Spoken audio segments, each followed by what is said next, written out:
Vast majority of constituents who come through my office door come in relation to help or advice for housing. And increasingly, families and individuals are facing eviction. I mean, one man in his 40s who recently lost both his mother and his brother, and whose only remaining family is his son, is being evicted. He's on the housing list, but there aren't enough 1- or 2-bed houses to accommodate him.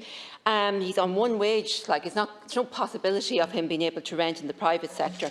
And his son currently stays with him at weekends. If he cannot source alternative accommodation, that will no longer be an option. A young mother with 2 children, again facing eviction, had to move back in with her mother. She's now sleeping on the sitting room floor with her 2 children. She works a few days a week. She gets the working family payment. It puts her over the threshold for social housing. So she's now contemplating, will she give up her few days' work, even though she doesn't want to. And she's not alone in that choice. There's an awful lot of families who are choosing to give up work or not to take on extra hours, or to give up a payment that they are entitled to, so that they will actually qualify for the social housing list, because they cannot afford to rent in the private sector without some sort of housing support. Even with those housing supports, it's really, really difficult as well.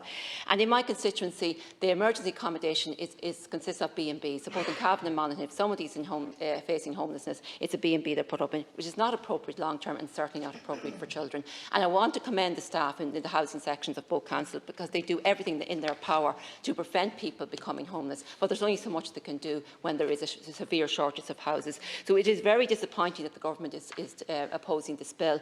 And it's soul destroying for those who are homeless and for those who are facing eviction. And I really think it is past time that the government stepped up and addressed what is a very, very serious housing crisis.